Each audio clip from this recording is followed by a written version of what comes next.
international community. They're fed up. They don't want to be involved in one war, another war, second war, third war. People are really fed up with this continuous cycle of conflict. Is it to a point that they're going to give up their arms? No.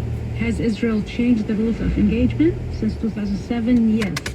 Is this a pressure campaign that will continue? Yes. I mean, they've just done airstrikes this morning. So it's a tough balance for Lebanon, and Beirut is trying its best to navigate the domestic pressure from Hezbollah, and that's coming from the outside. Three fronts around Israel that we discussed: Gaza, the West Bank, and the border with southern Lebanon and Hezbollah operating there. Let's leave the region for the week, and I'm sure we'll come back to it as we always do, and go to Venezuela now. As we said at the top of the hour, the Trump administration escalating tensions with Venezuelan leader Nicolas Maduro. The U.S. seized an oil tanker this week off the coast of Venezuela. That was on Wednesday, and the Trump administration says the tanker was transporting sanctioned oil from Venezuela to Iran. The Venezuelan government has called the seizure a, quote, blatant theft and an act of international piracy. Now, Jack Detch, the U.S. has sanctioned more than 170 vessels that it accuses of moving illicit oil from Venezuela. So why seize this tanker now? Well, the skipper had been involved in sort of a mass network of this type of sending of oil. So it'd been refueling with oil in Iran. It'd been taking oil from Venezuela, and now it appeared to be headed to Cuba. For the administration with the skipper, I mean, it's one of the last levers they have left, right? If you're Trump and you want to put the screws to Maduro without putting boots on the ground or missiles in the air, you've sanctioned pretty much the entire government.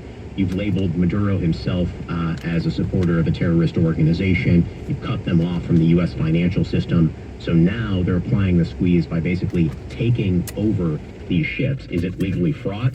You bet, but it's certainly another way, another tool in the toolbox that the U.S. has left, and it will take the courts a long time to try and figure this out. Joyce, the New York Times also reported from its own reporting that this ship had a history of misreporting, falsely reporting its location with, messing with the transponder that's supposed to say where it is located, that its location has essentially been false. What else do we know?